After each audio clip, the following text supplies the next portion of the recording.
Hey, hey, hello, hello. Can you guys give me a thumbs up for sound check? Good deal, good deal. Excellent. This is really, really exciting, you guys. Really exciting. Now, let's just begin with this, that these calls were a spontaneous kind of last minute idea just to kind of help people get the very most out of their whole speaking academy experience. And so I don't have such a specific format for you other than to help guide you through this process and help you get the most out of it. So there's a couple things to know. Obviously right now, a good number of you are live, watching live. And as we do with all of our live coaching type calls, whether it's WildFit or Business Freedom Academy, is we aim for a cameras on policy. So if there's any of you, it seems like there's a few non-camera, but they may be members of my team. That's okay. They don't need to have cameras on. And for the rest, Leafy, I knew there was one lurking out there somewhere. Oh, and you know, you guys, all right, so cameras on policy. And then the other thing you should know is that these are recorded. For those of you who have been through WildFit or any of our Business Freedom Mastermind type programs, you'll know that we record these so that if you, it's 8 a.m., I understand. So if we record them, so if you miss them or if your internet cuts out or for whatever reason you need to see the recording, you will have access to the recordings. With that in mind, there's something I want to share with you. And I think that this is more prevalent or more appropriate in the Business Freedom Academy type coaching, although it comes up in the WildFit coaching as well. And that is that sometimes somebody will ask a question, and that will undoubtedly happen in this environment. Somebody will ask a question and the answer for them will be important and really important, like, wow, I really got that. And so I want you to think about this, that this happens to me quite often where I'll be sitting having just lunch with people. I'll be out in the world and I'll bump into somebody, I'm having lunch with them, and they might ask me a question about their business. And then I will often just rattle off an answer that to me in that moment feels like just the next logical step and such a basic and simple answer that I almost didn't offer it. But then I see them and then they go, I wish I recorded that, right? Well, I know that when I have an opportunity to ask one of my mentors a question, I immediately am ready to record or I'm immediately ready to take notes immediately, because something I've learned, despite having a pretty good memory, I mean, it's not as good as Donald Trump's memory because he has like the best memory in the history of all memories, if I remember correctly. But I have a pretty good memory. What I've begun to realize is that even those of us with fantastic memories should not trust our memories. And what I mean by that is that you have two types of memory. You have short-term memory and you have long-term memory. And unless something is transferred from the short-term to the long-term memory, unless it's transferred down, it's lost. And that's why very often you have an idea or you have a conversation and then, oh my God, that's incredible. I can't wait to act on that later. And then, you know, what was that again? What was that thing? Why, what happened? And I can tell you that in my life, I'm pretty certain that I've lost close to $10 million on ideas that came to me that I didn't write down, you know, pre my 40s. And since then, I don't make that mistake anymore. I've learned to trust pen and paper or digital devices more than my memory. What I want you to know is that because these sessions are recorded, you have that ability. Here's the problem. Like your memory, often memories are indexed and, you know, they're hard to find. They're in there, but it's kind of hard to pull it out sometimes. Recordings are like that too. So here's what you need to know is keep track of the time. When something happens, you take out your trusty journal. I've always got mine around. You take out your trusty journal and you write down and you go, oh, at 15 minutes in, this happened. And then you don't have to remember anymore. You can just relax and move on with the content. And then you know to come back and find that gem, whether it was the gem you asked for or whether it was a gem someone else asked for and they got and you realize it was completely applicable for you as well. Does this make sense? All right, cool. So the way, I mean, I guess if we really think about it, we're all here because what we want to talk about is becoming ever better communicators. Is that true? Is that fair for everybody? So here's one principle I want to share with you right now. My assumption is that if you're here now, it's because you believe that I'm a good communicator. Else, why would you want to come and learn from me about this? So here's what you need to know. You will never see me stop learning about this. Not ever. I am absolutely committed to improving and learning and improving and learning. And if for any of you have been with me for some years, and for some of you, when you're at live events of mine and you meet clients of mine that have been with me for some years, here's what you will hear from them. I went to this same seminar like 3 years ago, but it's way better this time. Now, I went to this seminar when I was about 22 years old, and I got to the seminar. Thank you so much. I got to the seminar, and I was blown away by it. It was life-changing and so on. And then I went back to assist at that seminar a few times. I was about 21, 22 years old, and it was a great social environment to hang out in. And I would go back and assist, and they did board breaking exercises, and I'd done martial arts training, and I really liked helping people with board breaking, and I went back. So I got to see the seminar again and again and again. And then 10 years later, I went to go see the same seminar, but live. I'd watched it as a recorded program, but I got to watch it live this time for the first time I'd ever seen the speaker live. And there were like thousands of people there. It was an incredible event. But here's what really blew me away. It was word for word the same event that I had seen 10 years earlier. Word for word, it was the same event, down to the jokes, down to spontaneous jokes that appeared to be spontaneous jokes that I now recognize weren't the least bit spontaneous. They were scripted. Now, there is a time and a place for scripting, Yasmina. You can shake your head all you like. There's a time and a place for it. And I understand why you're shaking your head, because I agree with you. I can't do that. There's a time and a place for scripted speaking. I'll give you another example. Some of you might be familiar with Harv Eker, Secrets of the Millionaire Mind and so on. Harv's a neat guy, really neat guy. He and I used to be almost neighbors. He had a house just down the road from me in Turks and Caicos in the Caribbean. And we got to meet each other one day and, kind of hit off a friendship. And then he asked me if I would come and teach his programs, his Millionaire Mind programs. And I was at that point thinking of restarting my speaking career, and what an incredible opportunity that would be. They would pay to fly me around the world, put me in front of, thousands of people. I would get all kinds of experience. But then I found out that the weekends were completely scripted.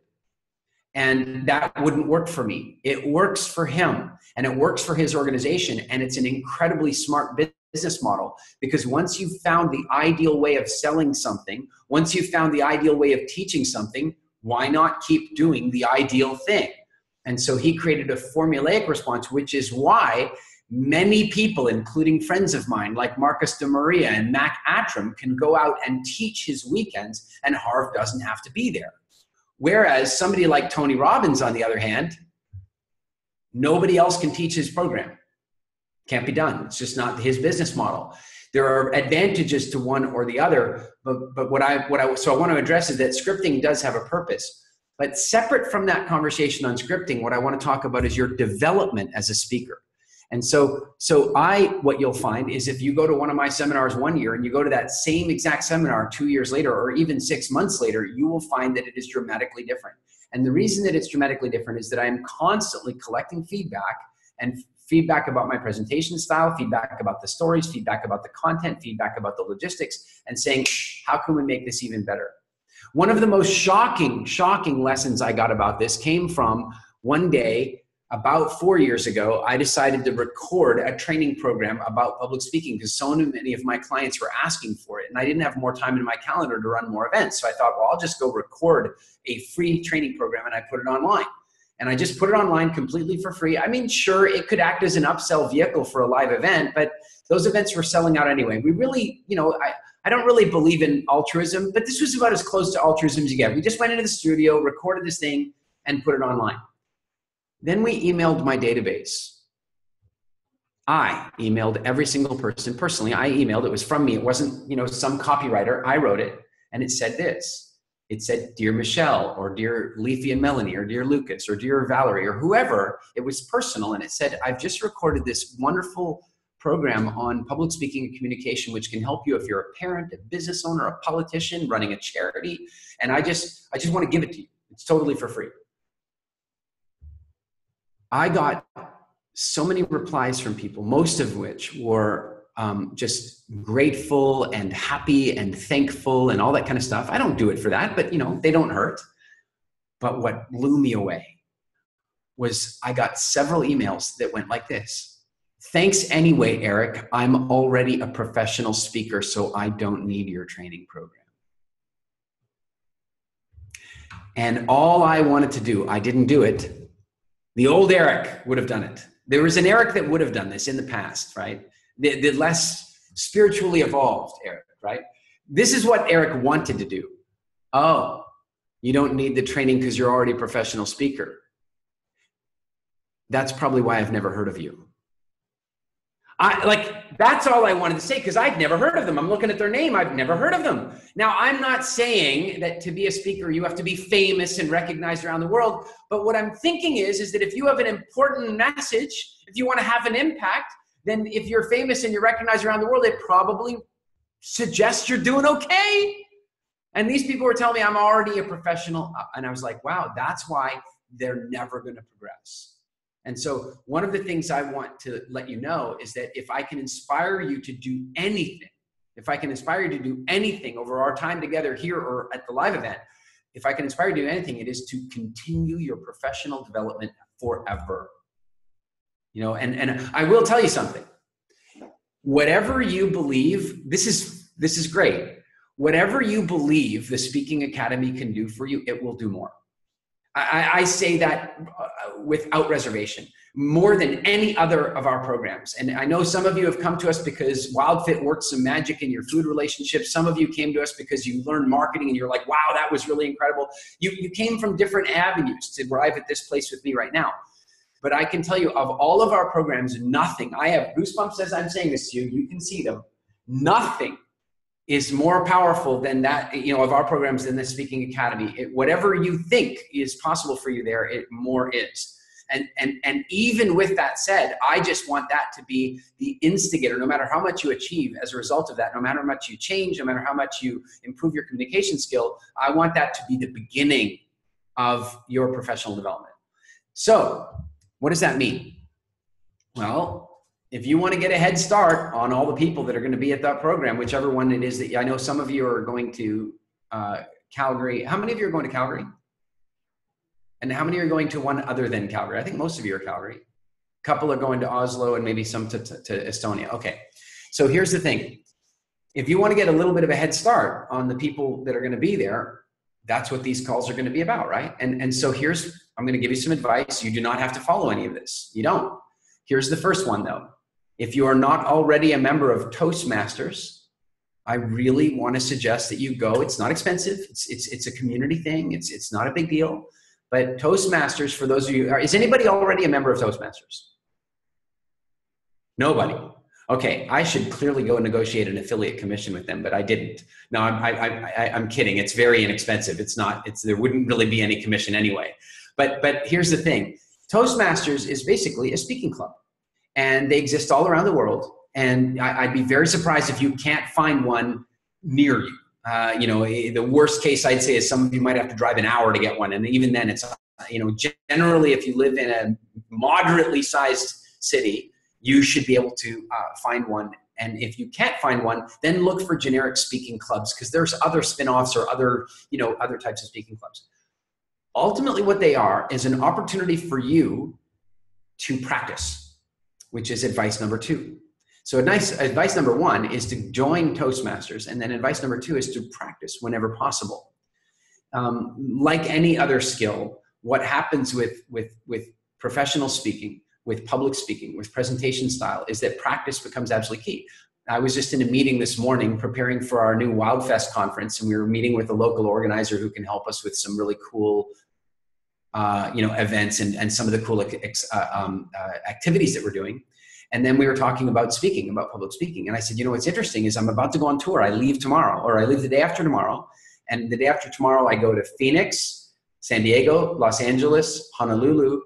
And then because it's very nearby, I go from Honolulu to Amsterdam. And then from Amsterdam to Tallinn, and then from Tallinn to Stockholm, and Stockholm to Vilnius, and then I come home. So it's my first tour of the year. It's a pretty big one. And suddenly I said this to the people I was having this meeting with. I said, here's what's really crazy. I don't get nervous about speaking. I haven't for years. But I'm conscious that when I walk on the stage for the first time, I haven't been on a stage because my speaking schedule this last year has been very different. I took a lot of time off this year. We have a new baby, as most of you know. And so I really cut my speaking schedule back.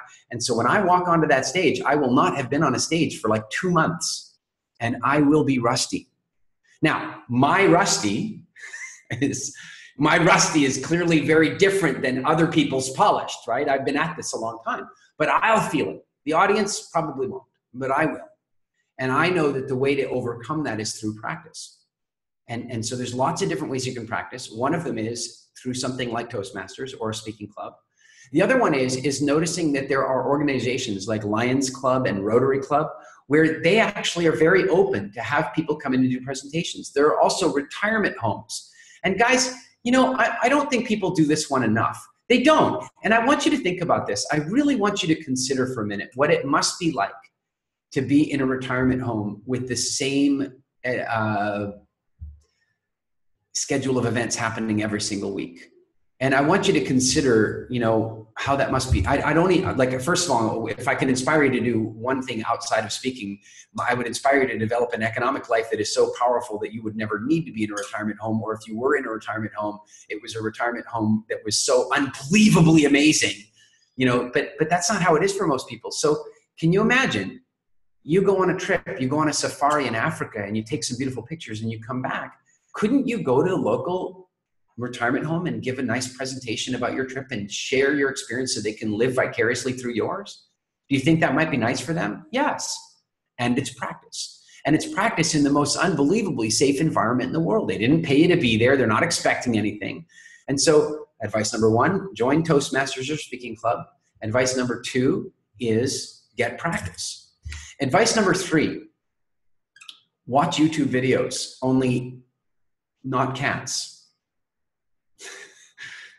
Like not kittens. I'm talking about go onto YouTube and look for compelling speeches. You know, I'm writing a book at the moment. Some of you might be aware. I'm writing a new version of the book, The Stage Effect. Some of you may have seen The Stage Effect. We used to give away an ebook copy of it. We're now writing a much deeper, like the ebook copy is maybe a 10,000 word ebook with really, I mean, look, we've had great feedback on it, but we're now writing a really serious deep dive book on public speaking called The Stage Effect. And I've been working on that over the holidays. And so in doing that, I've been doing some research. Do you know, like Theodore Roosevelt, I can't remember which president he was. I want to say like 35th president of the United States or something like that. I can't remember. But he used public speaking to completely influence the ability to pass a bill that he was trying to get. And here's what happened is that he was trying to push this bill through to become law, but he had no support from Congress. And because he was in the age when a president could begin to speak directly to the people, right? Can you imagine? We think that we're in the age where finally you can directly speak to the people. No, they were. Before them, it was radio. I mean, you could barely, and then television, and then of course now we've got internet. But for him, all of a sudden he realized, if I want this to pass, here's what I'm going to do. And he started doing public presentations and televised presentations out, and radio, I think probably more so, not television, I meant, but out to the people. And he influenced the people, so the people influenced the members of Congress, and he passed with only 3 dissenting votes because he used public speaking skills. Fascinating, right? Well, what you'd be fascinated to know is there are talks like that you can actually go and find that were recorded on crappy old recorders that sound all staticky and difficult. You can go find those things on YouTube. You can go and see Martin Luther King speaking on YouTube. You can go and see John F. Kennedy speaking on YouTube. And then, of course, in a more contemporary sense, you can go and see Barack Obama. Now, I don't care what your politics are about this. I don't care. Some people love him. Some people hate him. I don't care. Is he a great speaker? Nobody can deny that.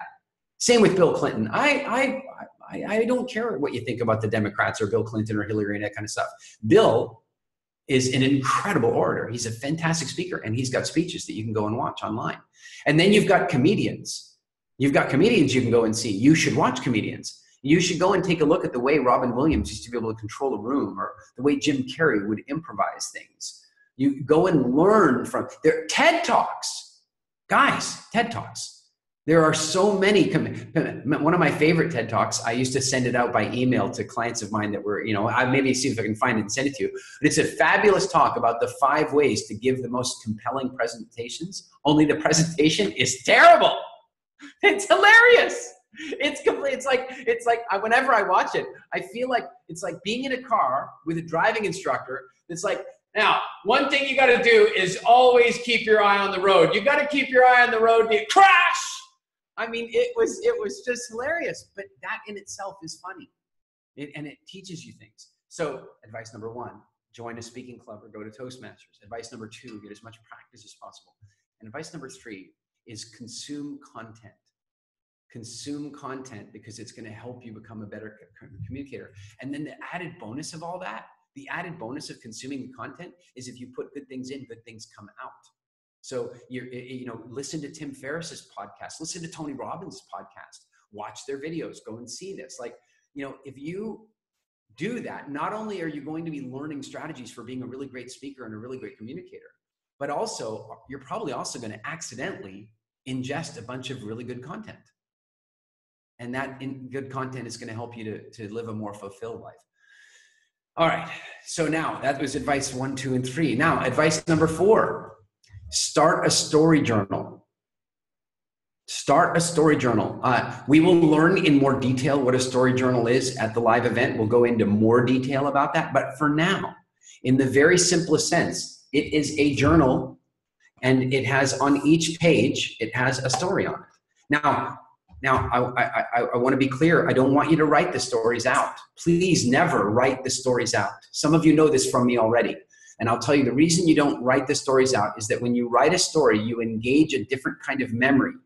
And then you start having to memorize your story instead of remembering it. You can always tell the difference between a memorized story and a remembered story.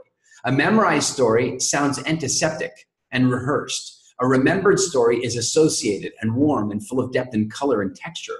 So if you write the story out, you will engage your memorization, and you'll try to remember the words and not the experience. And so that's when you see speakers that get up and go, today I'm going to tell you a delightful story about the time that I went to Tanzania to climb Mount Kilimanjaro.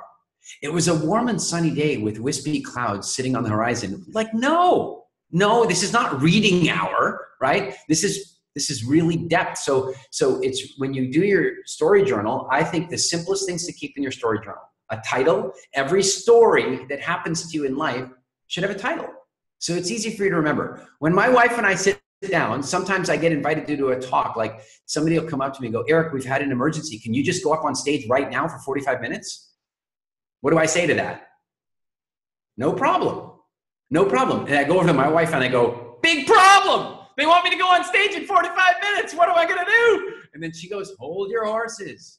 What do they want you to talk about? And I go, well, this. And then she goes, well, you could do Lost in Translation, followed by The Incredible Train Journey. Oh, and then you could add in that, and she knows the stories by title.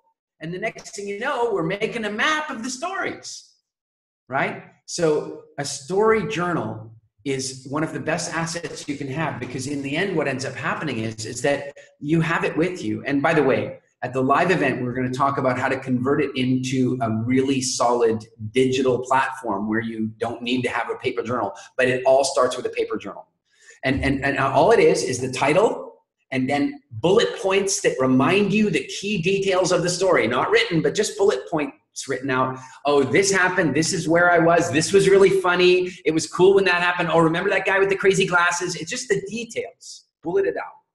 Then I think on the bottom of the page, the best thing to put is what I would now call, because of the way we think of with blogging and stuff, is tags. But what they really are is just words or topics or themes that are related to the story. So at the bottom, you might write, oh, this is a good story for sales. It happened in Thailand. It was a good conversation about getting rapport. You just keywords, right? And then the last thing is, and I like to do it in the top right-hand corner, is how long does it take to tell this story? Shortest to longest. Is it 3 to 5 minutes? Is it 15 to 30 minutes? Like, what are the variances you can tell the story in?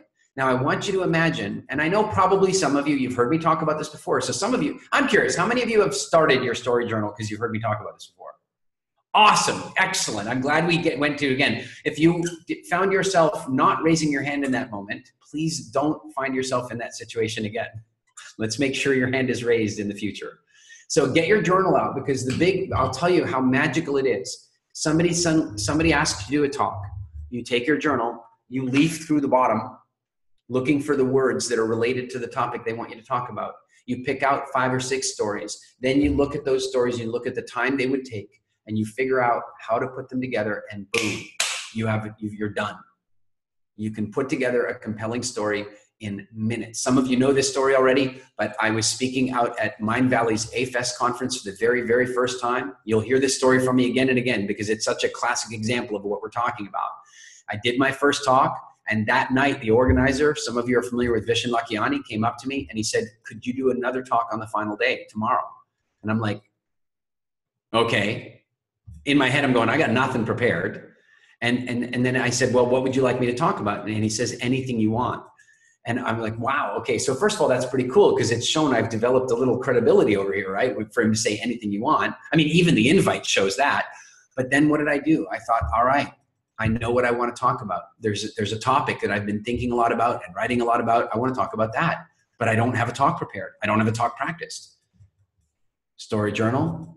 Flip through for examples that I'm looking for, put the stories together in my map, boom, walked on stage. 2 weeks later, he calls me to tell me that my talk was the second highest rated talk of the entire conference and that my bonus talk was the first highest rated talk, right?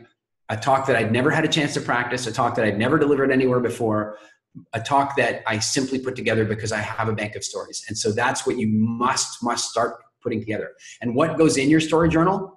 Anything that made you feel. Anything that made you feel. If it made you feel, it's a story. If it made you feel, it's a story. And this is, and it's really cool. The chapter that I'm writing right now in the Stage Effect, by the way, I'm not trying to sell you this book. You guys can get the book from us for free. I'm sure I have no problem as member, because you'll be at Speaking Academy.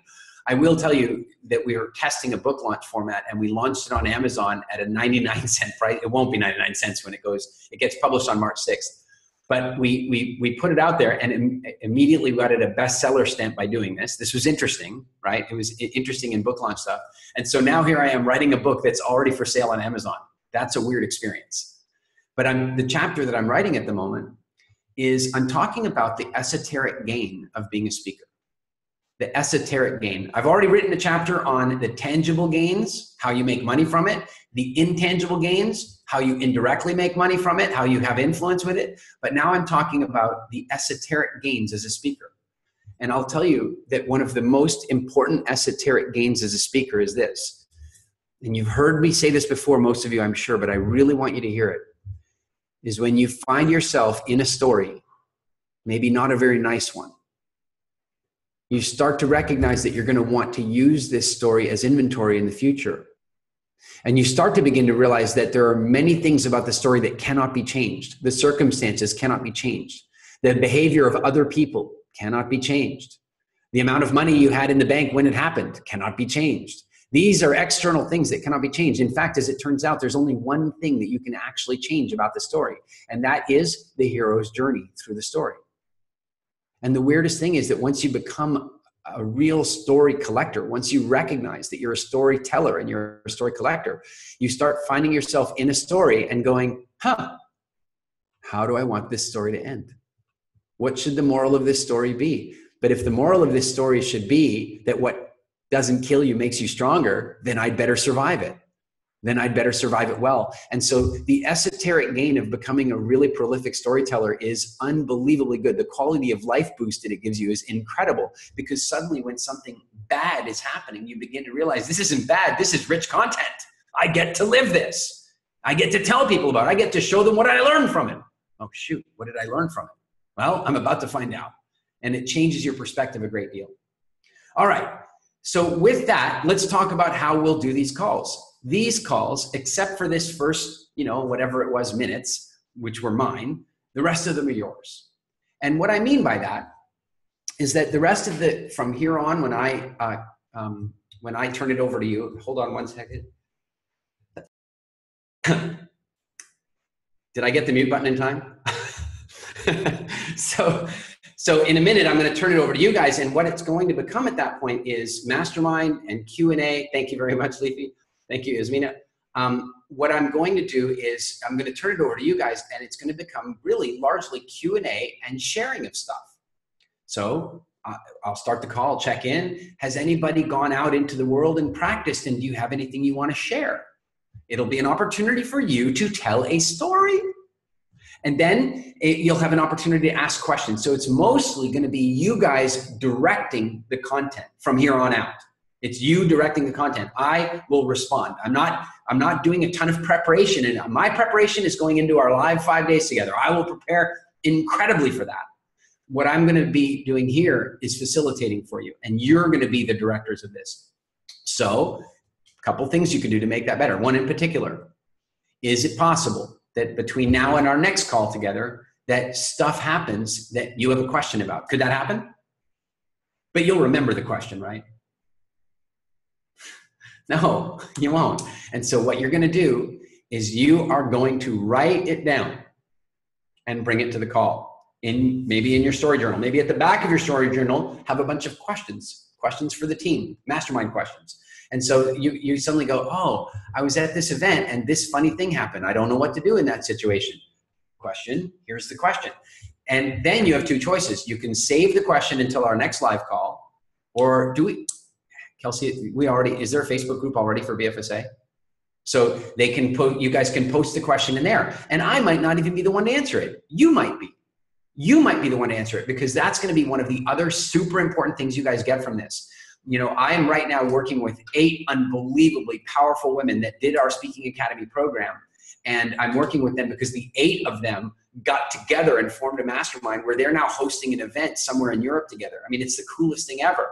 And they're doing it together. And what you need to know is through this group that we're with now and through our 5 days together, whichever city we're in, you are going to form friendships with people that are going to last. And so in the future, you're going to continue to have the resources to band together with. In fact, this is very inspiring to me. How many of you guys are familiar with Wayne Dyer? So if you're familiar with Wayne Dyer, the odds are that you're also familiar with Deepak Chopra. Right? Now that's odd that I would know that if you know one, you're going to know the other. Just because you know Wayne Dyer doesn't mean necessarily that you know Stuart Wilde. It doesn't mean necessarily that you know Dennis Waitley. Right? But there are some where they're paired, and here's why you know that if you know Wayne Dyer, you know Deepak Chopra, and that is that the two of them, I don't know if they did it completely on purpose or if it was by accident, but it sure was done so well that it must have been on purpose. The two of them magnified each other constantly. They told stories about themselves all the time. Wayne Dyer gets on stage and he goes, I was having this horrible problem. It was really getting to me. I was so stressed out. So I phoned my friend Deepak. I go, Deepak, I've got a major problem. Meditate. No. I know that's your normal answer. No, meditate and call me back. Click. And he's like, and he tells these stories, right? And they build each other up and they built each other up tremendously. And so what I want you to remember is that it is much easier to sell someone else than it is to sell you. Isn't it? And therefore, it is much easier for someone else to sell you than it is for them to sell themselves. And so therefore, it would be much easier for Yasmina to sell Lucas and Lucas to sell Yasmina. And they would be able, because I'll tell you something, anything Yasmina says about herself to anyone else is going to get discounted. It's just the way the world works. That's why, by the way, you get these speakers out there that are rating themselves the world's #1 wealth practice, all this, they're having to use hyperbole to build themselves up so high because nobody believes that crap and has to downgrade it. But you know what? Let's say Yasmina says, I am the world's #1 expert at this. All right. There are gullible people, as we've seen in elections around the world lately. I'm not making any comment on any particular election. But that, big fat claims do get believed by a percentage of the audience. But what do you think has more powerful? What has more power? Yasmina saying, I'm the #1 expert at this. Or Lucas saying, I saw this woman, Yasmina, and she is incredible. He's not saying world's #1. He's not saying most fantastic. And yet his words will have more power than hers did. And so that's going to be a big part of what I'm going to inspire you guys to do, is to recognize that this process that we're in now is about work. It's about building each other up. You know, there's the old example you guys have heard about, you know, I'm sure you've heard this, but it's like there's two ways to have the tallest building in town.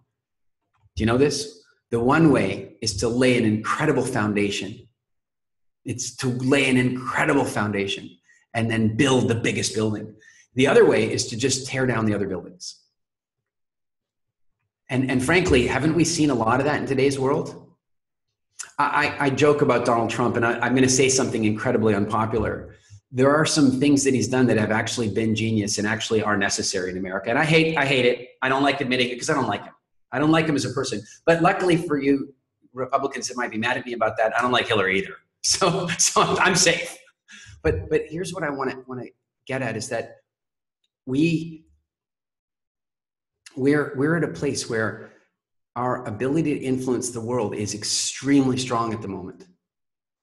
And this tendency that we're seeing, and because one of the things I really don't like about what Donald's done, no matter who, and I've said this to my friends that are huge fans that voted for him, I don't like that he has to tear everybody else down to get to where he is. I don't like that.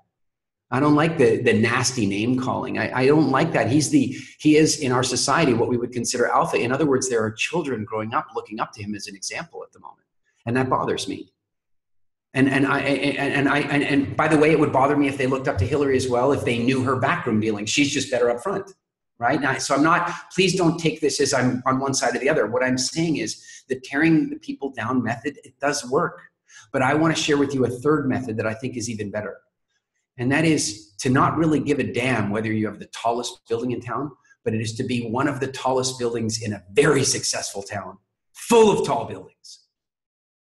Because when you are in that successful town full of tall buildings, let me tell you some advantages architecturally. When the wind comes through, it's not just the one building fighting that wind. It's a forest of buildings fighting the wind together. And there's another lesson in this. Chinatown. What an incredibly stupid idea Chinatown is. I mean, why on earth, if you were starting a Chinese restaurant, would you put your Chinese restaurant right beside the other Chinese restaurant where they all serve the same food? Only every major city in the world has one. Why? Because it works. It works. Community works. And so we're going to build our Chinatown full of high rises together. So that said, our calls will be directed by you. So in a minute, I'm going to turn it over to you. You're going to be asking questions. This call will be probably mostly questions, but if you've been testing stuff out, it can be shares as well. The next call, I'm hoping, will be shares. In other words, hey, I was at Toastmasters and I did this and it didn't go well, and what could I do better? Or I was at Toastmasters and I kicked butt and it went really well, and let me share with you about that. And also questions. So that's what this is really going to be about. Does this sound good to you guys? All right, cool. One last thing on your decision to be here live. By the way, most of you are here. This is a very high, I think I want to say this offer was made to maybe 25 people or something like that. It's a very small group. And if you look at it, take my team out, there's still 19, I think, or 20 or 19, 17 or 19 or 18 live, so 16 or so. It's a 70%-ish of everybody. For those of you who are watching on recording, you absolutely can do that, and you'll get a lot of value from it. I notice Elizabeth is like having to go on a plane and her battery's on. Great, she can still watch the recording. It's going to be fine. The one thing I want to really put to you is that the power of these calls will be infinitely better with a larger group of people, because there will be better questions and better sharing. And you can't get your question asked if you're not here live. So I just want to inspire you that you should show up for these things. So that's that. So with that said, let's turn it over to you. And what I'd love to do is, when you ask your first question, I don't want to go through and get everybody to introduce themselves, because then we'd be done. So what I want to do is, the first time you ask a question or share a comment, whether it's this time or next time, the first time you do that, you just say your name, where you're from, and a little bit about you, so we get a sense of who you are, and then your question or your comment or your share. Does that make sense? All right. So with that, it's over to you guys. And a word on that, Elizabeth, you will be first. A word on that is that very often people come onto this and they have a degree of apprehension or stage fright or whatever and don't want to talk to me. This is a public speaking program. So if you're feeling a little hesitation, raise your damn hand and get involved. So that said, Elizabeth, the icebreaker comment question comes from Elizabeth and your life. Hi, my name is Carol, sometimes known as Elizabeth. Remember? Yeah, okay, cool. I'm sitting in Jersey right now, getting ready to go home to a little island called Guernsey off the coast of France. I've got a tutoring business. I'm fledgling out to starting one here in Jersey. Thank you very much for the inspiration, Eric. My question is that a lot of my speaking is with new parents or parents new to my practice. So maybe it's an observation. I hope this is a bit of a question, is the usefulness, how to script that so it's very personal. So rather than an audience, which is made up of many individuals, it's creating that ambience just with an individual that I'm sitting with. Does it make sense? Yeah. Okay. Hang on. So you're talking about when you're sitting having a one-on-one conversation with somebody? With a parent. It could be a prospect, but often the child's come in for an assessment. I've completed the assessment. And now what I'm really doing is some NLP. I'm looking at the body language. Yesterday it was a woman talking about her anxiety, being on antidepressants. So we went through, thank you, Eric, about diet. Cool. So first thing is NLP is exactly the place to begin, really, because if you think about those experiences where you meet somebody and you go, wow, I feel like I've known you forever. The way I typically want to describe that to people is really simple, is that, if you've ever been at an event and you're talking to somebody who talks way too quietly, have you had that? Yeah. Okay, then you were talking too loud. And have you ever been at a in a party or a networking event and you're talking with one of those people who just stands incredibly too close? Have you been to one of those people? They just stand. No, you haven't. Well, I'm not going to go into that same trap. What was that? I said I'm not going to fall into that same trap. No, I've never been in that situation. Well, since you have, then I'm going to say you were the one standing too far away. And what I'm getting at is that all of those things are simply a mismatch of communicative rules.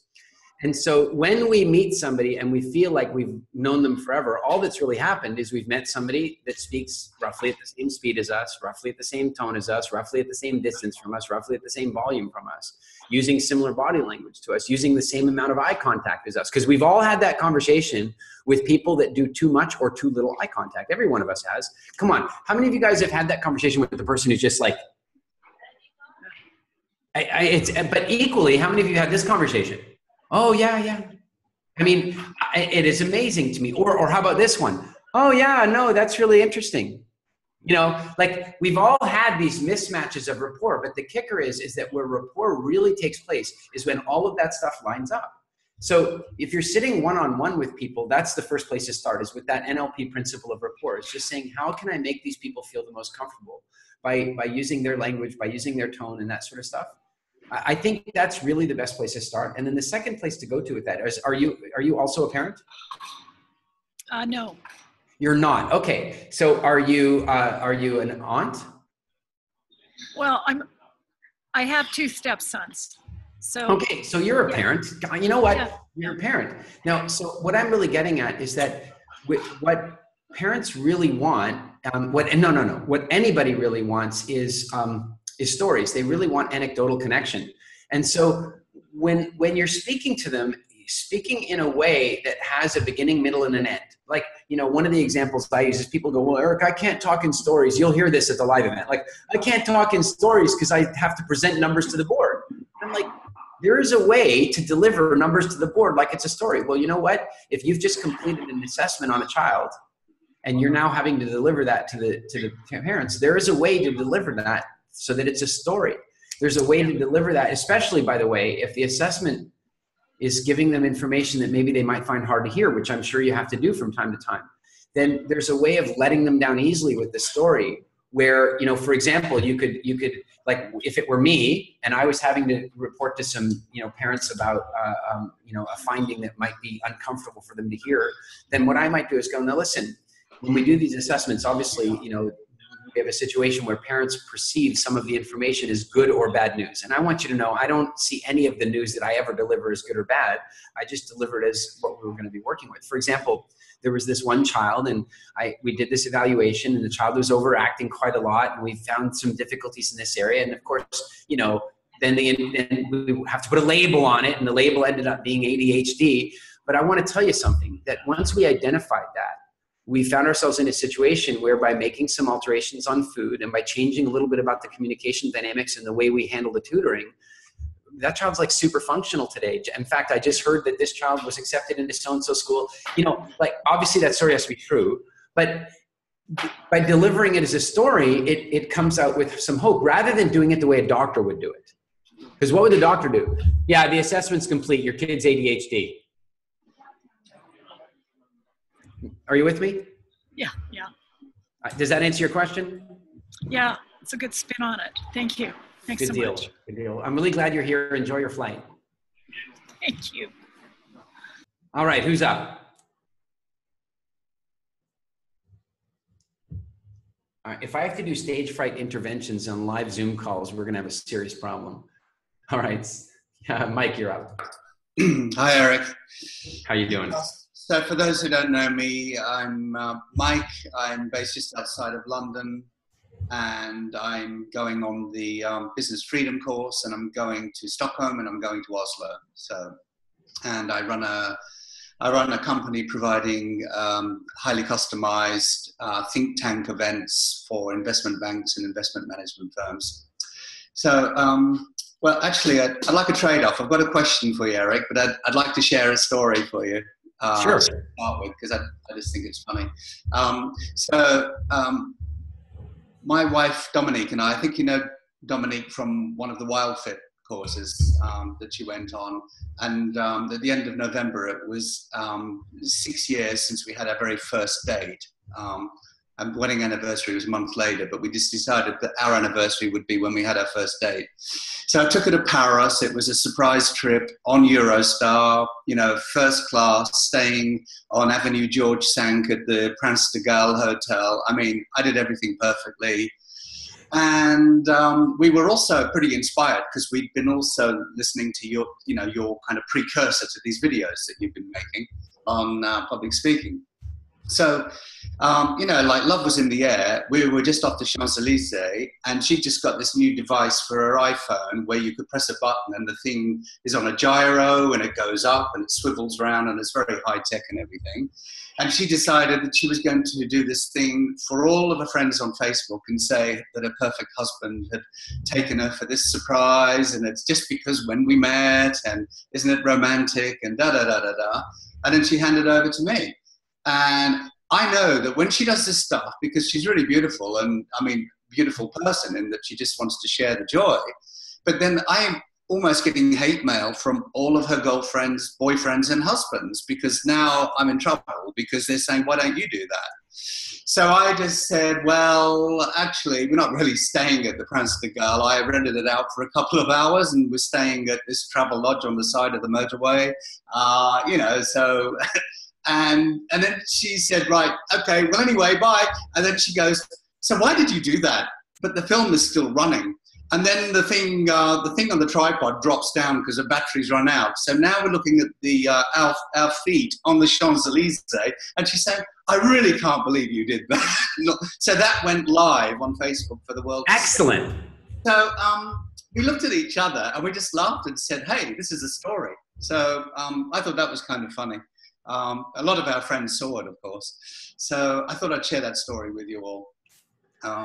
We'll get better at this. Yeah. But there is a valuable lesson in it. But was there also a question as well? Yes, the question is this. I don't really have any concept. This is a 5-day event. And I don't have hang on. I thought your question might be related to that. So I'll come back to your question because I want to comment on your story first. Oh, okay. Okay. So you know, Mike, you know that I'm quite familiar with your island. Yeah. my wife is from Surrey, as you know, and I lived in England for about 10 years. So one of the things that I'm really well aware of is exactly the kind of thing that you're talking about around, and it's not just in England, it's just worse in England than I think in a lot of other places. And that is in Australia, they call it tall poppy syndrome. Yeah. Where if you stand up too high, it's like we're going to have to cut you down to size, right? Yeah. And then in England, the expression that they use there very often is you go, oh, I've just, I've taken my wife to the Champs-Élysées and we're staying at this hotel. And then your friends go, oh, really? It's all right for some people, right? That's my least favorite British expression. It's all right for some. But what's interesting is my wife and I think about this quite a lot because frankly, we live a very nice lifestyle. Some of you guys know this, but we live here. I'm at home at the moment. If I were to point the camera outside, some of you, especially if you're in Minnesota, would be less than impressed. We live quite literally a stone's throw from the ocean. It's the Caribbean. It's beautiful. We have full-time staff in the house to help us with the things that make our life easier. And we get to travel and, all that kind of stuff. Sorry, Suze. So, the temperature is very similar there's only one difference between here and Edmonton, and that is the minus sign. So minus 30, plus 30, I don't know. But the point is, my wife and I used to talk about this because she'd say, well, Eric, that one story you tell, we were in a private jet and we stayed at this place.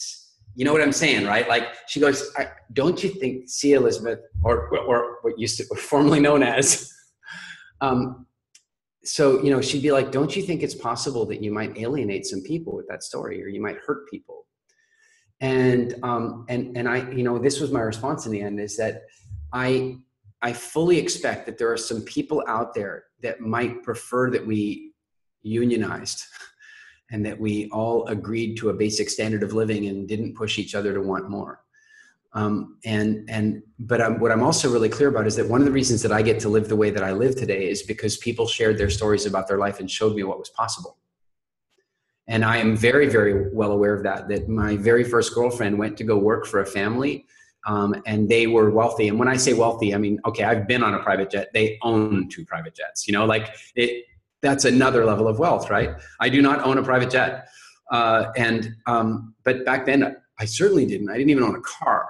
And here I am spending a lot of time with these people. And, one day they actually called me up and said, do you want to go to Hawaii for the weekend? And no kidding, they just flew us down to Hawaii on their plane because it was nothing to them. That was like me taking my friend to McDonald's. No, I couldn't afford to take my friends to McDonald's, and they could afford to take me to, But because they shared those things with us, it really showed me the other side of this possibility membrane, what's on the other side of my beliefs.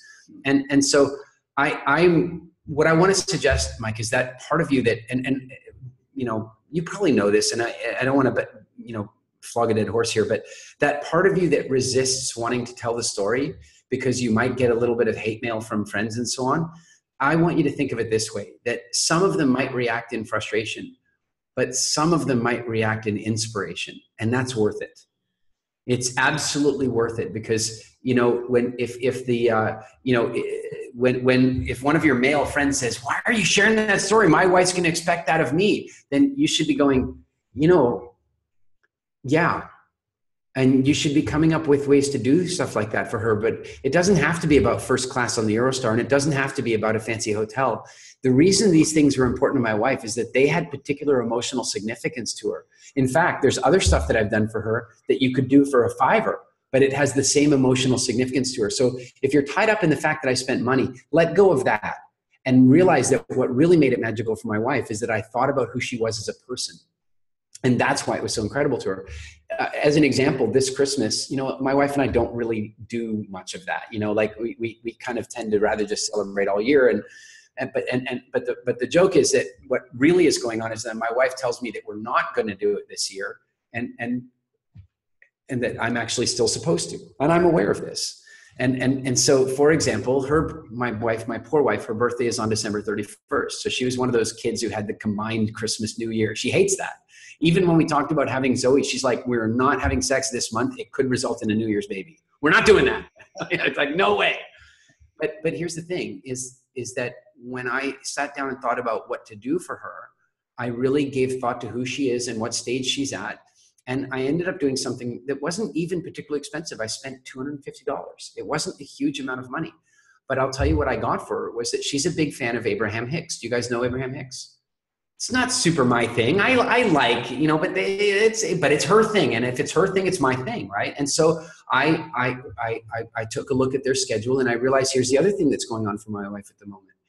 Is she's a new mom. She has a 1.5-year-old baby. She used to be the most free. One day she got mad at me and blamed me for making her travel all the time. Like she really did. You've got me on planes all the time and blah, blah, blah, blah. And I said, whoa. She goes, what? And I go, tell me a little something about your fiance before you and I got together. And she goes, what about him? And I go, what did he do for a living? He was an airline pilot. Really? And how often did you guys travel? All the time. And I go, and before you met him, what were you doing for a living? As a professional tennis player. And where exactly did you play tennis? Everywhere. Now, I did not make her travel. She manifested me so that she could travel. And so now she's got this baby and she can't. She just, you know, it's not as practical. And so what I did is I looked in my calendar and I found an Abraham Hicks event that happens to be in the middle of a 2-week stretch when I am at home here. And I got her the ticket, and I got her 2 tickets.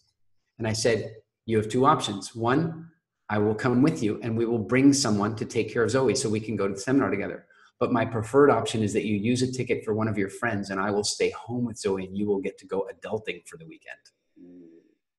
Right? It wasn't a huge amount of money to spend on her, but there was nothing I could have done that would have meant more to her. So what I want to do is I want to inspire you to, and Mike, I'm so glad you brought this up because it comes up in the speaking thing anyway, is I really want everyone on this call, I want you to be free to share your most incredible stories of the most incredible things you did for your wife or your husband or did together, or the incredible successes you had. I don't ever want you to be held back from saying, oh yeah, I closed a 7-figure deal today.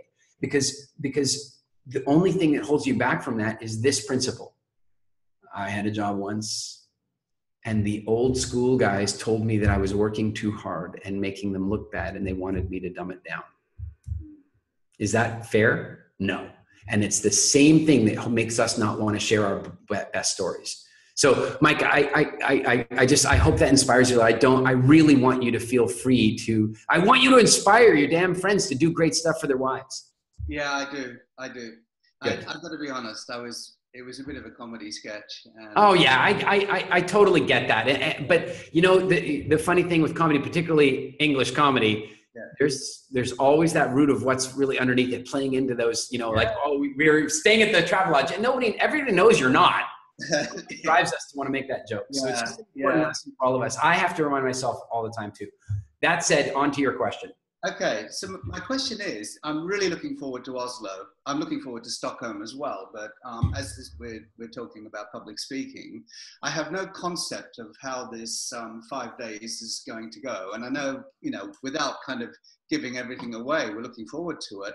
Could you just give us a sense of what we can expect, how much of it is going to be public, how much of it is going to be breakout sessions, how much time do we have with you, etc.? Sure. How much do you know about the Special Forces basic, you know, boot camp basic training process? More than I feel comfortable with right now. I'm kidding. So I'll give you some rough pointers so you kind of have an idea of what to expect. The first thing is that to some degree, the days have a structure. And what I mean is that in the mornings, we will all be in the seminar room together. And typically, I will be giving you content in the mornings. I will be training, teaching. That will often involve some interactivity, more as we proceed, less at the beginning. At the beginning, there's a lot of content. Like the first day is heavy content. And the first day is really largely around stage comfort. It's really around taking you from those people who are absolutely nervous to the ones who aren't all that nervous, but a little bit nervous, and moving to a place of proper stage comfort. Stage comfort is one of the most important aspects of the whole thing. We do not believe in getting your butterflies flying in formation, is the old expression. We believe in eradicating the butterflies entirely. And so freeing them to fly around in the forest instead of in your stomach. Kelsey, is that better for you than the last one? So that the first day is heavy on content, but most mornings there will be content and then some in the room exercises. Partner with a person, partner with 2 or 3 people in the room exercises. Often then what we'll do is we'll then break for lunch. And then after lunch, we'll come back into the room wherein I will lay out what the afternoon exercises are going to be like. And those exercises largely will be done outside of the room in breakout rooms as part of smaller teams that we've put you on. So we're going to put you on teams. Those teams will be between 10 and 15 people, and you'll be on that team. And you will spend most of your time with that team. So in the afternoons, you might go and practice what we learned that morning and go practice it in your breakout room. And I will wander around the breakout rooms. And here's the thing. This happens every time. Some people will be like, I really need to do my practice with Eric in the room. But you know what?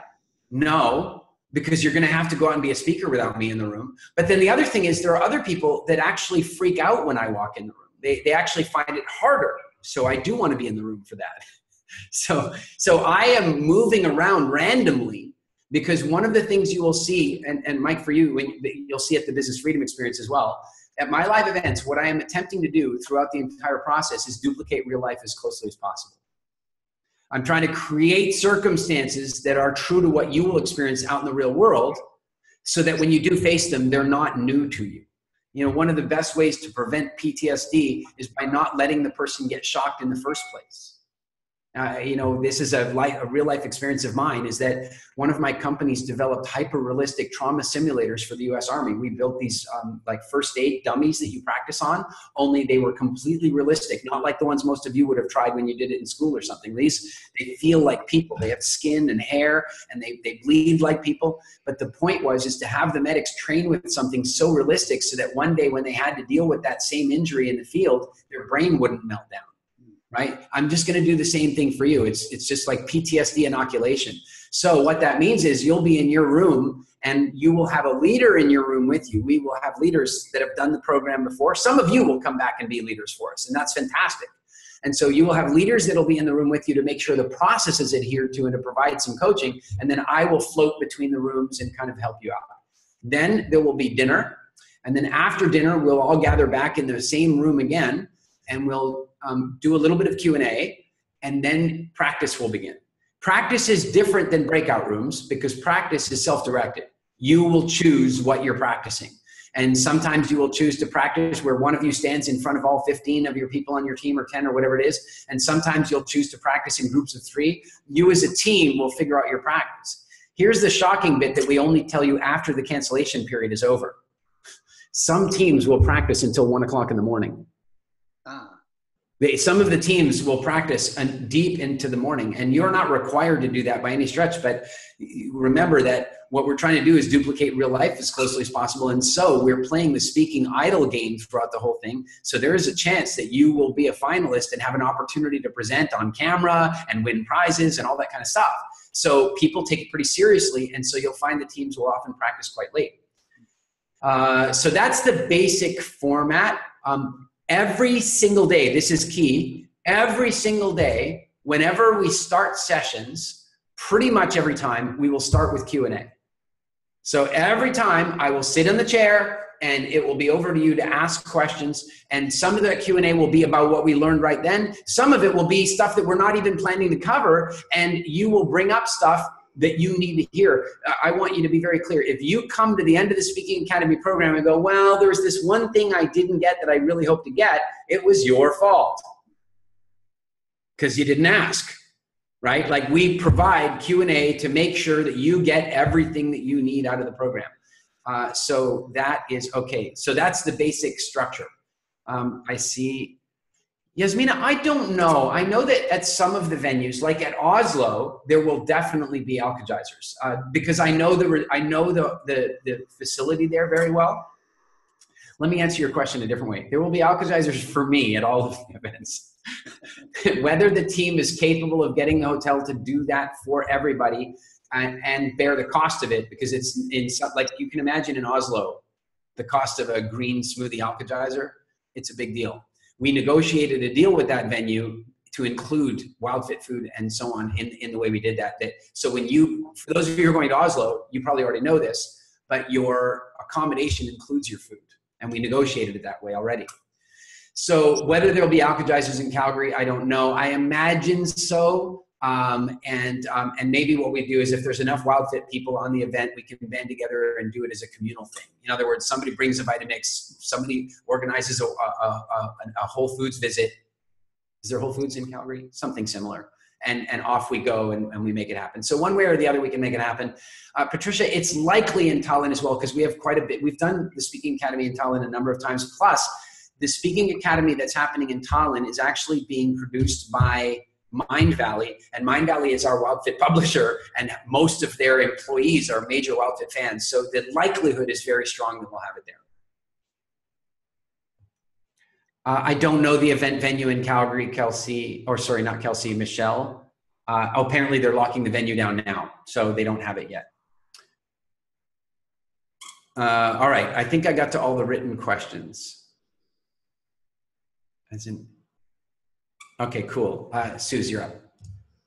Thanks, Aaron. From Edmonton. Well, I'm actually from Calgary, and I did That makes being in Edmonton even worse. and I did a 3-day event Friday, Saturday, Sunday. Came off stage last night at 7 o'clock and drove up to Edmonton because I'm on stage tonight in Edmonton. Good deal. Good deal. So, I lived in Edmonton for 3-4 years. I know, that's why I put it there. I loved it. Yeah, it was +7 in Calgary and -14 in Edmonton. So 3-hour drive. There was one day when I went to boarding school in Stony Plain. I'm sorry. And we were snowshoeing, and our snowshoeing races were in grade 8 were 25 miles.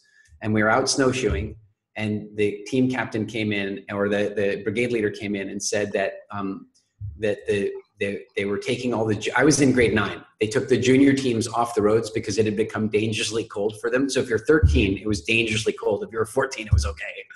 And the reason is that it was on the clock -40 with, I can't remember what the wind speed was, but it was really high. Like we're talking in the realm of 30 knots. So it was -80 outside. And, for 14 years old, they thought that was okay.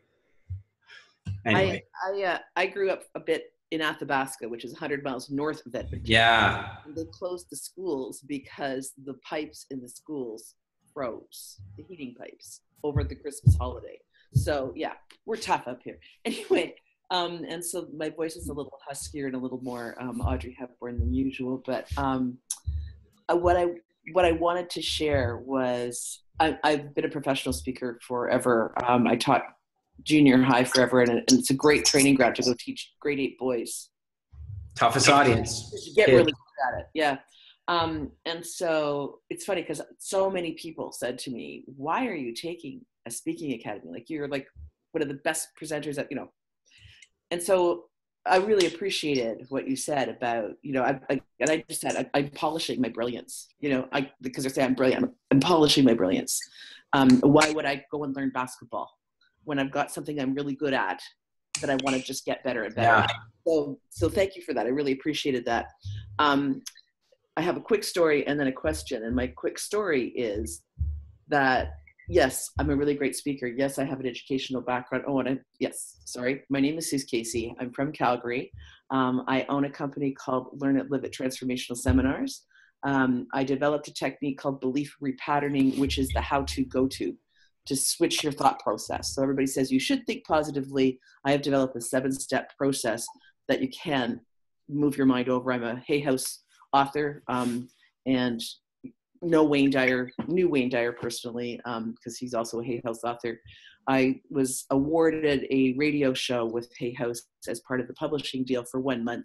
And they kept me on for a year because within that 1 month, my show went from number 38, which is how many shows they had, to in the top 7, along with Wayne Dyer and those folks. I have no idea exactly how that happened, other than I kept feeling that the work was really compelling. And what I'm stepping into now is understanding that the work is compelling and so am I. And so becoming more compelling. My story is this. I took the stage effect piece really seriously because my background in education is in learning styles. And so I've always made sure that I addressed learning styles in my presentations because that's just who I am. but I didn't address it the way that you taught us in that exercise in Calgary with the, switch to this, switch to this, switch to this. And I don't want to give it all away because I know that you're probably going to be doing it in the Livewood again. But wow, what a difference that made. Everyone on my gratitude team who's been, to many of the events are just like, we don't know what happened, but holy smokes. And the group gelled on Friday evening the way it usually doesn't gel until Sunday afternoon. And it just took off from there. So thank you for that little tweak and polishing the brilliance. Here's my question. I'm pretty good at handling when people, bomb something, that they drop something in front of you in a Q&A, because I taught grade 8. But I had a woman, I had a woman who, came up and made a comment about, how do you deal with, and it was, a guy giving you a compliment and talking about, she's a heavy equipment operator, and he said she had just, done a big thing, and the guy came up to her, or one of her coworkers came up to her and said, I bet you look really hot when you're not in those overalls. She said, how do you handle something like that? Well, the room just went ballistic because the room was about 80% women. And they just went, boom. And of course, I'm teaching how you, reframe thinking processes and that kind of stuff. Anyway, one of the guys got up and said, I would like to address that. And I thought, okay, I need to put some balance here. So I let him address it. And he was saying, guys just want to give a compliment, and they kind of know that a compliment about how a woman looks is probably a good bet. They've learned that, right? And then the fire just it was like gasoline on the fire. Like it was just. Yeah. And so, people on the team felt that I navigated it really well. I felt like I navigated it really well. But I'm just curious about how I might have navigated. I'm curious how you would navigate something like that. I have had a couple of sort of dicey ones like that where you kind of have to deal with things. Now, one of the things is that I am often willing to approach the really edgy topics to begin with, like that kind of stuff anyway, and that probably helps a little bit. And I suspect you are as well. One of the things to recognize is that humor is one of the very best ways to dispel tension. So I have to say that, like, if she said that to me, like, oh, he said you'd look really good if you weren't in those coveralls, I would be like, oh, you seem like such a nice guy if you hadn't said that. What I'm saying is that you come up with that, like, like a witty retort. Now, that's a rehearsed thing. It's not a rehearsed thing. That skill is a skill that has to be developed, which is one of the reasons I will later be talking to you guys about making sure you watch hecklers, like watch the way comedians deal with hecklers. Because so give it to me again. How does she say it to you? She told the story about how she's a heavy machine operator and up in Fort McMurray in the deep, gunk and all that kind of stuff. And that she cleaned out this tank, and she'd done it twice as fast as any guy ever had. And she was feeling really good about herself. And in my head, I was you were doing the Ginger Rogers, everything Fred does backwards in high heels, and make him look good. And that was what was running through my head. And then I thought, no, I don't think that's an appropriate response right now. And then the guy said, I bet you look really hot when you're not in those overalls. Okay, so yeah, I can tell you, my response at that point would have been to give her an equally politically incorrect response back. But remember, I'm a man. So can you imagine, as a man, I go to her and I just would have said, wow, you seem like such a nice guy as long as you don't talk. I think you could get away with it, but yeah. But you see that being willing to be edgy like that, because what happens as a guy, I could get away with that. If you did it, then the two of you would start to seem like you were man bashing. Exactly. Right. So then, and that you have to watch for that kind of stuff. But I think, I still suspect you could have gotten away with that quite nicely, had a bit of a giggle about it. And then here's the joke. If you said what the guy said, it would have gone better. Because think about it now. I'm a guy,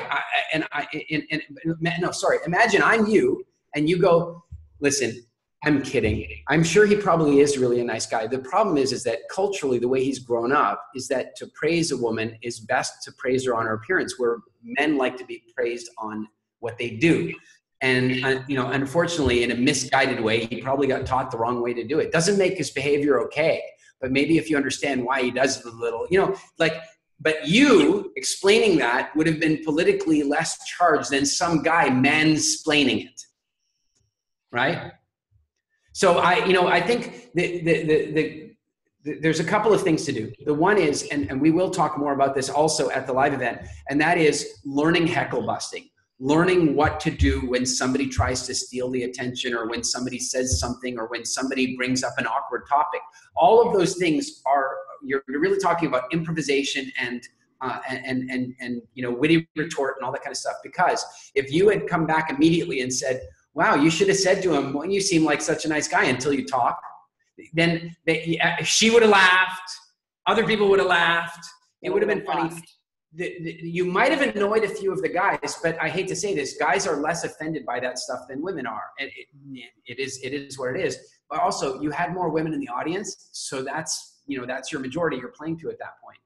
So that is the first thing I would probably aim to do. If something popped into my head that I knew was a little edgy that I thought could get a laugh, I would do that to break the nervous tension of the room. But the next thing I would do was very much like what you did, and that is, let the room fight about it a little bit.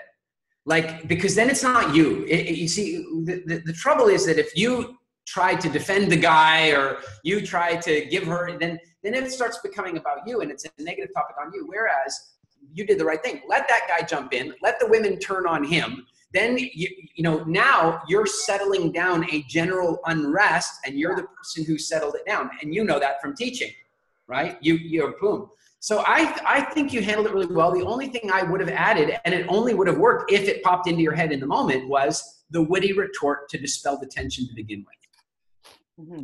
That makes sense? And I held back on that one, and my instinct said to go there. Yeah, I think you should have, and I could sense that. Guys, there's something else, and this is really crazy, but, and I noticed that we're largely, there's a lot of estrogen on this call comparatively. Mike? Take care of over there.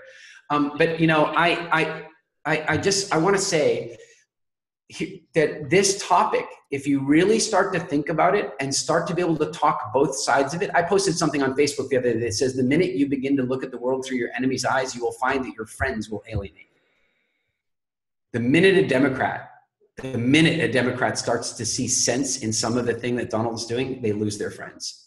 And that's why it'll never get fixed. The minute a Republican says, oh, when Donald does this, it's the same thing, right? And what we want to do as speakers is be those people who can actually talk both sides and win people over. Does that make sense? Yeah. So I've been able to have conversations. I'll give you an example. This'll get you. I'm in South Africa. Now, bear in mind who I am. I don't know if you guys noticed this, I'm white. Okay, by the way, I'm not white at all. I don't know if you guys are familiar with Steve Biko. But Steve Biko was one of the early activists in the ANC, and unfortunately, he was a very, very neat guy, really witty, very intelligent, and he was unfortunately beaten to death by the police. And some of you will have seen the movie Cry Freedom that was about his life. In that movie, they depict from actual courtroom transcripts a conversation he had with an old Afrikaner judge, and the judge says to him, but why do you guys insist on calling yourselves black when you're really rather more of a brown color? And he says, well, probably for the same reason you guys call yourselves white when you're really rather more pink. I just loved it, right? Yeah. So anyway, where was I going with this? Is as speakers, we need to be able to have these conversations. So I'm standing in Johannesburg one day, in Johannesburg, not that many years after apartheid comes to an end. I'm white.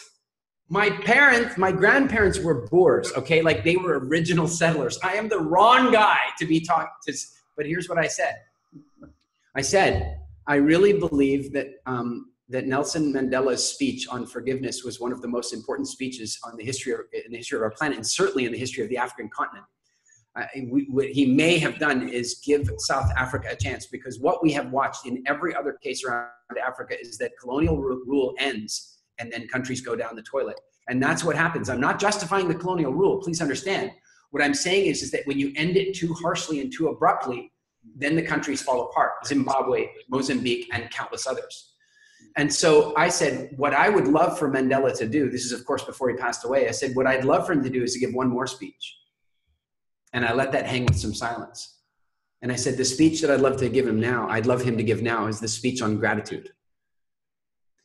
Because the trouble with forgiveness is, as well-timed as it was then, the trouble of forgiveness is that it implies that you owe, that there's a debt, that you were wrong, that restitution is required. And let's be very clear, wrongs were committed on both sides. Of that, there is no doubt. Wrongs were committed on both sides. And so now what I want to suggest is we move past forgiveness and we talk about gratitude. Gratitude that South Africa is a first world nation in a third world continent, that it has roads and infrastructure and internet and power, that it has all these things. And unfortunately, what that means is that means that the entire country needs to be grateful for colonial rule. It needs to be grateful that apartheid was not ended 20 years earlier under the pressure of the United Nations, because had they ended it 20 years earlier, there's every chance that South Africa would today look like Zimbabwe. And the minute every South African can look at South Africa with gratitude for apartheid, not for the atrocities committed inside it, but gratitude for the political certainty that it created for the country and the infrastructure it was built, we would begin to realize that we now had an incredible country to build upon. And I stopped. And I suddenly realized that I did not have an all-white audience who would have been fine with that talk. At the back of the room, there were 4 of the biggest black guys in the world. I mean, these guys were huge. They were huge. And they were at the back. And I suddenly realized I've just done this whole thing justifying apartheid. You understand it was not justifying apartheid. You understand I was not justifying racism. I was not justifying any of that stuff. The 4 of them come walking down the aisle and I'm going, oh man, I hope they don't do lynch mobs here. You know, like I'm actually concerned that I've gone too far with this. And all 4 of them walked up to me and they said, that is exactly what we need to hear. And they said, we hope Mandela does give that talk one day. Because as long as we are looking for recompense for the wrongs that were committed, we are never going to be able to rebuild this country. So one of the things, Suze, I think is that when topics like that come up, being willing to go there with the topic, not take sides, but be the real person in the middle, just I'll give you the Harvey Weinstein. Here's something none of you guys have thought about with Harvey Weinstein. Is Harvey Weinstein attractive? No. He looks like a bad version of Jabba the Hutt. I mean, the guy is a slob. I'm sorry. I mean, maybe I feel free to say these things about him because of some of the terrible things that he did. But here's what none of us are talking about. Here's a guy who grew up. Do you think he had an easy time with girls when he was in school? No. No, the guy was probably a virgin until he was 38. He was unattractive. His personality is questionable. In other words, what do you think it was like for him the first time a bombshell actress, want-to-be actress, offered her body to him? What do you think that was like for him? Big deal. What she did to him that day was abusive, because it was abusive. What she did to him, the first starlet that did that to him, the second one that did it to him, the third one that did it to him, because despite the fact that he had a wife, it was abusive. He had no software for turning that down. His entire life had been on the other side. Now, I am not justifying his behavior for a second. What I'm saying is that any time in our society when we get harshly reactive in one direction, we forget about the other direction. And if we as speakers can figure out a way to play that middle ground and be able to bring people together, then not only are we speakers, but we become the solution. We become, people that are fabulous at conflict resolution. And Suze, in a sense, what you had to deal with that day was conflict resolution. Oh, big. Yeah. And thank you so much, because I didn't sleep a lot last night because, I felt pretty good about it. And the feedback I got from the gratitude team was pretty good about it. And my sweet guy, who is, a PhD in philosophy in quantum physics, incredibly bright man, and who does the sound at the back of the room for me, and at my events, and like mans the board and holds the anchor space. And we have a process every night that we go through, regardless where we are on the planet, where we go through a series of statements and questions. And his one of the things that he brought forward last night at 11:30, after I'd done a 3-day course, was that he did not want any part of gender bashing, and he felt that I was condoning it with what I allowed to happen at the front of the room. And you know, Suze, that's one of the reasons for getting good at both sides of the argument. Yeah. I know there are some of you that are going, I don't think I like what you just said about Harvey. I know that. I'm not, you guys have to understand, I am not justifying his behavior. I'm just simply pointing out there is another side to this, and it doesn't justify what he did. It doesn't make it okay. It makes it doesn't change anything about it. But the point is that if I do that, you can't later, like, you know, I can't now be accused of one side or the other. Yeah. And by the way, I'm not against taking positions. I absolutely do take positions, but because I've got, you know, the old thing, if you can't argue both sides of it, you don't have the right to take a position. So I think that, you know, if you have some, like, and again, what I'm saying is that had you been the one to say what the guy said, then I think what happened, if you had said what he said, then it would have been received better. And then there wouldn't have, then that guy wouldn't have come along and said, I felt like there was gender bashing going on. But of course, we are now in, like, we thought the battle of the sexes was in the 80s. No, the battles of the sexes has really, truly begun now. It has really, truly begun now. And it's begun in a whole different kettle of fish in a whole different way. And we, whether it's that, whether it's nuclear armament, whether it's gun control, whether it's abortion. I mean, if I just want to pick a few light topics here, you know, we as speakers, you know, I think that we need to be really good at being able to see both sides, so that even if you do have a strong position, you're not playing only to one side, and you're able to argue both sides very well. Yeah, and so thank you, because I feel like that's what I was doing, but I couldn't articulate what I was doing, and I really, it's important to me to have my guy on side, you know, my partner on side with me, yeah. And he was just like, we can't have any of that. Like, we can't do that. And it's like, yeah, people, I mean, we talk about how to shift perspective. And so thank you. Yeah. And I'm so looking forward to finding out about the heckling piece. Yeah, it's fun. It's fun. And there's a game that we're going to play. It's not really around heckling, but it's a game that we're going to play that is all about spontaneity. And I'll give you a hint to it. There's no big surprise in it, but there will be a time during the academy when you're going to be giving a presentation, and I will have designed and will control the slides. Yeah. Think about the way that will change your brain. What's really interesting about the brain, this whole concept that we're now hearing all about neuroplasticity and repathing the brain and that kind of stuff, it's fascinating. And so a lot of people go, so I'm not really all that funny. I'm not all that funny. I don't think of myself as particularly funny. And yet, look at the look you're giving me. I don't plan to give a joke. I don't plan to give a funny talk. But what's happened over the years as I've been on stage is I've opened up different pathways of spontaneity. I've done improv. I've done stuff that's opened those things up. So when I look at people like, you know, Robin Williams, I look at him. He was funny.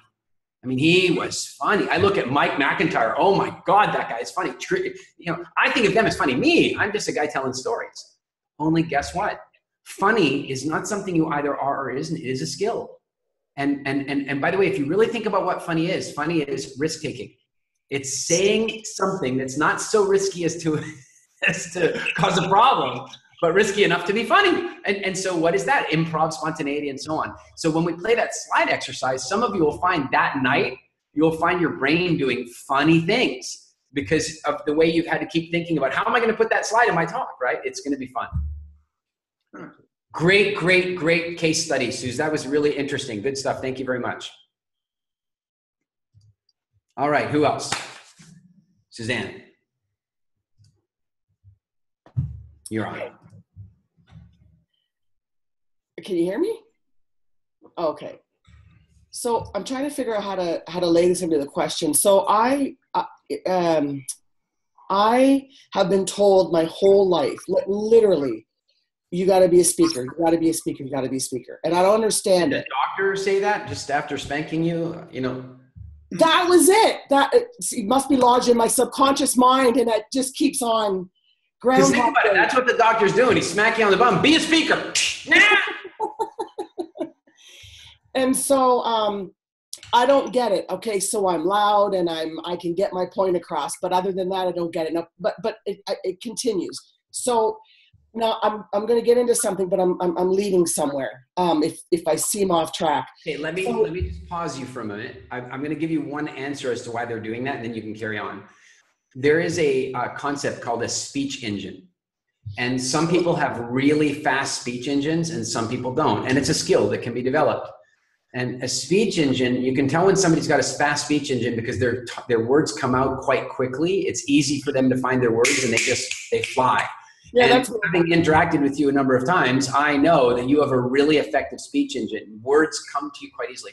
So what that means is that when you're in conversation with people and they see how easily words come off your tongue, they go, you should be a speaker, because they believe that speakers all have great speech engines. That incidentally is not true, but it's why they're saying that to you. Oh, okay. Okay, so for years, stuff would happen, right? You know, stuff would happen, and then I would make this big deal about it in my head. And why me? Why do these things always happen to me? You know, and so I would go and I would tell my friends, you freaking believe this? And I'm like cursing, and I'm like, just my arms are going, and I'm all passionate about it, and they're dying laughing. And I'm really pissed off because they're thinking my tragedy is so funny that they're inviting their friends over so I can tell their friends my freaking story. And I'm like I'm really mad because I'm so mad. I just want someone to validate my freaking feelings, and you're laughing. And this is going on over. And so I started to realize what was happening. Well, it took me a long time to get it. But I'm that person that needs to be followed around with a film camera, because everywhere I go, shit happens. But now I make light of it. Now it's like, all right, bring it on. I don't literally manifest it, but literally I can. And now, although I don't write the stories down, which I now will, now I that is my thing. They wait for me to go away so I can come back, because I'm always going to come back with some stories. But the thing is, having been told I'm a good storyteller, knowing how to, and I'm very quick-witted, like I've got all the telltale signs, but I don't know, but that's in my daily life. When I think about speaking, I can't, I'm already good at some things, so how do I learn to be good at things that you're already good at, but you don't really know what those things are? Does that make any sense? Yeah, and you don't have to worry about that. And it's like, really, you don't. In a weird way, here's what you just said. You're going like, wow, I found this really great piece of land, and somebody has all the material is here to build this incredible house. There's wood, and there's concrete, and glass for the windows, and there's wire for the electricity, and there's this really great hot tub that I could put in. I just don't know how to put it all together. Yeah. All right. So listen, Suzanne, there are a lot of people that don't have the lumber. They don't even have the piece of land yet. They don't have the hot tub. They don't have any of it. And we still make this happen for them. So that you have these assets is just an advantage to you. It's not a problem. It just means some of the stuff that we're going to do is just going to come really naturally to you. And this will be handled more during the live event than I'm going to spend on it here, because it involves some direct coaching. But I want to give you just this version of it. These things happen to you. And when they're happening to you, you don't know how they might be valuable to somebody else necessarily. You don't know how they might entertain somebody or how they might teach somebody a lesson. You don't know that necessarily. And so that's fine. But then later, a week later, a month later, 2 weeks later, it doesn't matter, a year later, somebody asks you a question, or you're asked to teach something. And you're going to go, oh my God, it's like that time I was on the bus and my phone fell in the thing and so on. And you go, if I told them about that, then they'd understand about this. And the next thing you know, you're going to see the value of that story, right? And so that's going to be part of when we do speech maps during the live event. We're going to go through how you construct your speech map so that you can see that this story has value in this context. And some stories are valuable because let's put it this way. No story is value if it doesn't have entertainment value. Mm-hmm. No story is valuable if it doesn't have, but a story that is 100% entertainment value is like bubblegum. It has entertainment value. But then if it's 90% entertainment value and 10% really like good solid value, Now it starts becoming a really good story. And if it's 50% entertainment value and 50% really good content, wow, that's a great story. And so what the problem you have right now is that some of the stories, you can see the entertainment value of them, but you can't see the transformative value yet, or the moral value, or the education. I do actually. I'm very, very, and that's why I don't let, my mind go elsewhere. That I actually, when something's going down, it's like, okay, what can I learn from this, and how can I share it? How can I incorporate it? And that's great. I think a deeper question for me is, how do you know, just in general life? For instance, I did take NLP, and I tried to learn a few things. So hard, I tried to learn these things, only to beat my head against the wall to find out it's already something I do naturally. One of the most powerful skills that anyone can ever learn is to figure out how they do stuff so that they can teach it effectively. And unfortunately, most people that are really, really good at doing stuff have no concept of how to transport that knowledge to another person. So, for example, if you had a choice between having a golf lesson from Tiger Woods or Tiger Woods' caddy, I would recommend that you get the lesson from Tiger Woods' caddy. Oh, right. You see, because very often guys, if I have a superpower, if I have one, my basic superpower is I understand how I do what I do. I'm lucky. I don't know how I figured that out. It's, but I watched the process I went through to become a speaker. I watched it step by step, and now I'm really good at giving that to other people. I did the same thing with my business. I watched what I did.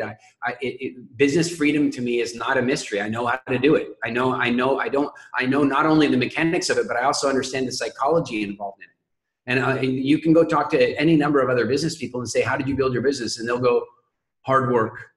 Mm-hmm. Right? Now, hard work. I mean, I did this and I marketed myself really well and I kept an eye on the cash flow. But they won't be able to explain to you how it is that they broke the psychological addiction to doing their own accounting. They won't understand how they did that. They just did it one day. Just in the same way that Tiger Woods hits the ball and he might not understand what's going on in his head when he hits the ball. Right. So the skill that you really want to develop as a speaker is in an NLP sense. Since you've studied NLP, they talk about modeling, right? And modeling is not mimicking. Modeling is holistic mimicry. What I mean by that is that, mimicry is I'll just do what you're doing and hopefully I'll get the similar result. Modeling is I'll do what you're doing and I'll think what you're thinking and I'll feel what you're feeling and then I'll get the same result. And that is where it really becomes special. It's funny, Patricia, when you talk about martial arts, it's funny that it just popped into my head as well, is that one of the things I really wanted to learn that Bruce Lee developed is this thing he called a 1-inch punch. It was the idea of being able to put as much power into a 1-inch punch as a full swing punch, because that means that if you're in really close quarter with somebody, or if then you still can hit with the same amount of power. You can watch video after video after video of Bruce Lee doing a 1-inch punch. You will never learn how to do the 1-inch punch that way. The only way you're going to learn it is to listen to the way he explains it, to listen to what's happening in his mind when he talks about the energy transfer through the body into the arm, down to the hand, into the punch. Then you can begin to understand it. And Suze, that's the gift that you're going to have for the world, is not simply understanding the mechanics of why this was important or how it worked. It's like, what did you actually do in your mind that allowed you to get a better result than somebody else in the same situation? That's what's going to make the difference. Make sense? It does, yeah. Cool. Thank you. You're welcome. Who else?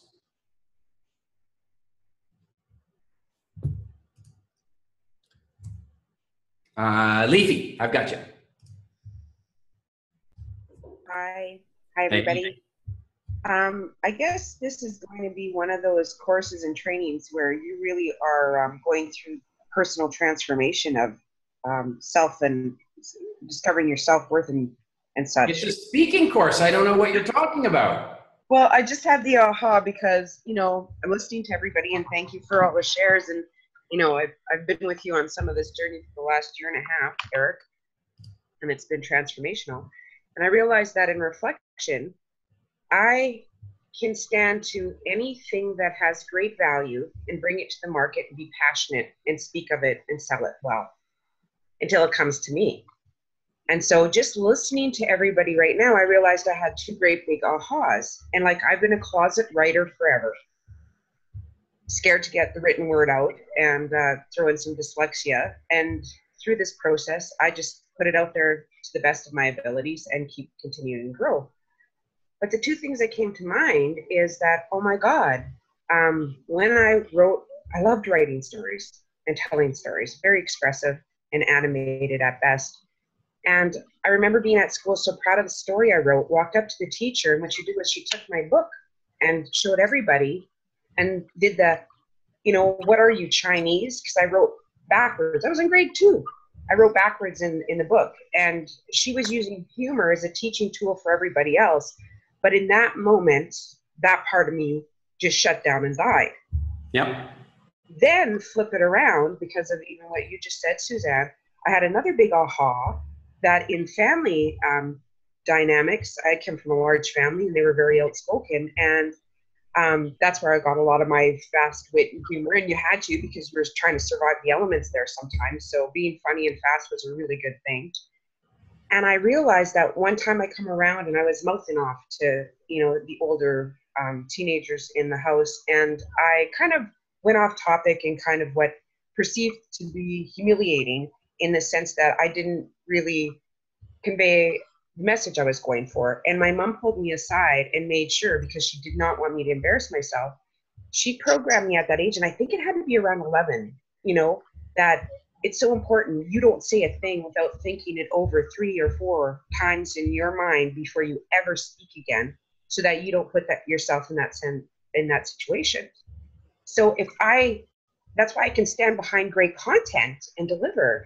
But I'm telling you, there's some freedom in just what happened today for me in putting this all together, and why it's so more important that I'm there, because I've got great value to share with the world and great content. I've got a life full of experience, and there's stories to be told. So thank you. Leafy, that's really good stuff. I one of my projects, and it's not something I'm going to do very, very soon, but so when I came out of school, I wanted to be a school teacher. And then I found out that in our society, and by our society, I'm talking about England, America, and Canada. And I'm sure this is true in some other societies too, but these were the ones I was familiar with. In our society, we don't give a shit about teachers. You as a parent think you do, you might, but the reality is that you and I and all of us that are participating in a system that pays teachers among the lowest pay scale of any profession in the world, then what we're basically saying is that we're taking our most valued resource in the world, which is our children, and we're paying people the least amount of money. We will pay people more to train dogs. It breaks my heart. And so when I realized that we so undervalue teaching, I didn't want to be a teacher, because I wanted to live a nice economic life, and I didn't. And I guess in a weird twist of irony, you could say I am now a teacher again. But I one of my thoughts has always been to dedicate my 60s to education, and to in a combination of food and education, but education being a big part of it. And one of the things that I really want to do is the exact stuff that we do in the Speaking Academy, is to take it and develop it as curriculum for teachers. Because I know that's what I'm supposed to do. What's that? I know I'm supposed to do that, redesign curriculum for school. Yeah, there you go. And so, Leafy, one of the things that I'd like you to think about is, imagine that somebody comes along and they tell you that you're playing baseball for the first time. You've never heard of baseball. You've never heard of it. For those of you who are not super familiar with baseball, it doesn't really matter. It's just a sport. So you've never heard of baseball, but you've got to go play because it's the social thing to be doing, and so you're going to go play. And then somebody says to you when you go to play, they go, here are the rules of the game, roughly speaking. And the problem is you're not going to remember them all. And you're not really going to know them all anyway. They're not going to tell them all to you, and you're not going to remember them all. So that means that from the first minute you're out there, you're going to be watching and trying to make up the rules of the game. Does that make sense? Okay, so you're in the locker room, you're changing, and you notice that one of the other players, who's regarded as a very good player, you notice that when they do their whole uniform, they do it a certain way, and then they come on, and then they sit down on the bench, and they turn around. Instead of facing their locker, they turn around and they face their back to their locker, and they put their shoes down in front of them, and they put their left shoe on without tying it up, and then they put the right shoe on without tying it up. Then they go back to the left shoe and they tie it up, and then they go back to the right shoe and tie it up. There is every chance that you're going to pick that up as one of the rules. You might not even consciously pick it up as a rule, but because that person is alpha, because they're regarded as a good player on the team, your unconscious mind is going to activate some software that humans are born with, and that is mimic the successful. That's its built-in piece of software that every mammal on Earth has. It's mimic the successful. And in our world, that means, mimic the alpha, whatever you want to call it. So now the problem is that you've now created this rule. Only thing is that rule is irrelevant. It doesn't mean anything. The challenge with having a rule like that is that if you ever have to break that rule, for example, you go on tour with your baseball team and you go to a place where the benches are against the wall and you don't get to turn around anymore, then you're going to feel like you haven't done things right, and your superstition is going to kick in and say you're not going to be able to play as well. Rules are dangerous, man. They're really dangerous, because when you have a relevant rule and then you can't live into that rule, it creates problems for you. But then the other side of it is that you create rules potentially that had no meaning. So, for example, when you're a kid and you begin to come to play the game of life, right? Who tells you the rules? Nobody. When you're 1 year old, are there any rules? What are the rules when you're 1? Cry. Cry. The rules are nappy's wet, cry, it'll get changed. Stomach's empty, cry, it'll get filled. Want to get picked up? Cry, you'll get picked up. I mean, those are the rules of life, all of them. Can you imagine if life was so simple today? It's not so simple today. But then the problem is that somewhere along the line, you're going to be taught things. And here's the real challenge: is you're going to be taught those things by adults that forgot what it's like to not have rules for everything. You're going to be taught those things by adults that have forgotten what it's like to not be able to think like, they've forgotten what it's like to think like a child. So when your teacher laughs and uses humor as a teaching moment for everything else, she's forgetting the fragility of self-esteem of children at that point. And she's forgetting that what she's going to do is make you not ever want to write again. And the rule that you're going to come up with is don't put yourself out there. Oh no. And the best part was that was grade 2. Grade 1, they already had set me up because I was a child who didn't talk much, so they failed me. There you go. So what's really neat about this, Leafy, is on day 1 at the live event, we're going to be diving into some of the events that happened to us as kids and trying to figure out how do we change those rules. By the way, the rules I was given as a kid, my father invented the remote control. Not literally, but figuratively. I would walk into a room before we ever had a remote control in the house, and I'd walk into the room, bubbly, vivacious, 4-year-old, and he'd go like this. And I'd be like, what are you doing? And he'd be like, I need to turn the volume down. You're a little intense today. Turn the volume down. And by the way, he gave me the one that you got. Think before you speak, idiot. Yep. Right? And what's really beautiful about these things is that sometimes all it takes is shining a bright light on them. And then they're like cockroaches and they're gone. Yeah.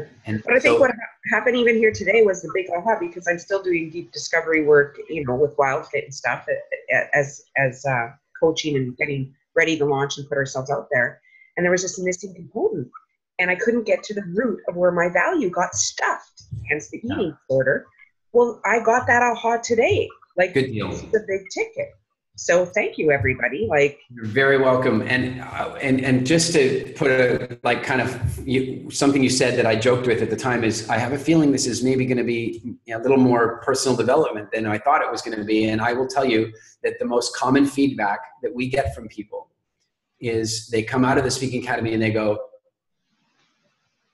this was like the most powerful, transformative program I've ever been to, disguised as a speaking program. And so, yes, in order to get you and your voice and your message and your heart out into the world, whatever the world means to you, for some of you, it's your community and a classroom of kids. For some of you, it's literally the world. Whatever that means to you, in order for you to do that, we have to tap into true authenticity. In order to get to true authenticity, we gotta shed that other crap, and we're gonna do it. So, Leafy, thank you so much for understanding that and for beginning the journey so effectively. Yes, great value, and we just started. All right. So let's do this then. Let's do a little bit of a recap. The first thing is on these calls, it is best if you're here live like all of you were today. Those of you who are watching, bear in mind the value in being able to actually ask questions. I think you've seen it here today. So make sure you make it to the next live call if you couldn't this time around.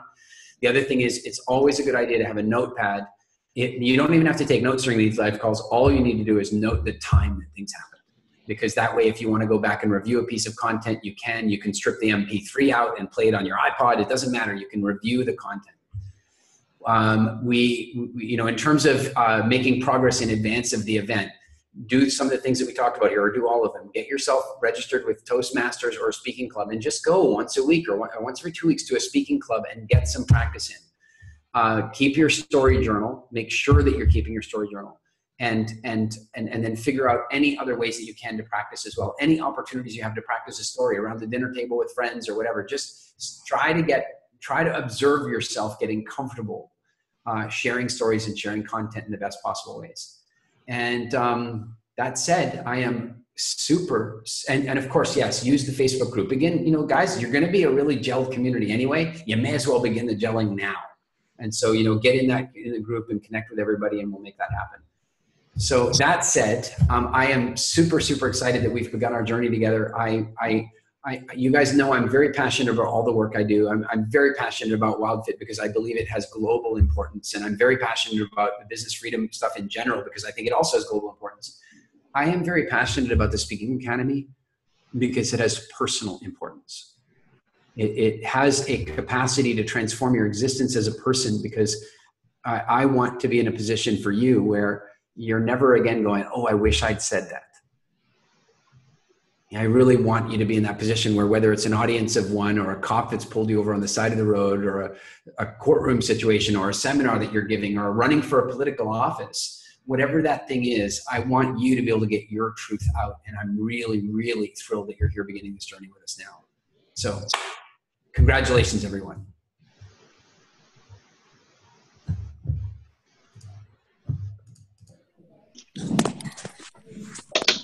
Bye. Bye. Bye.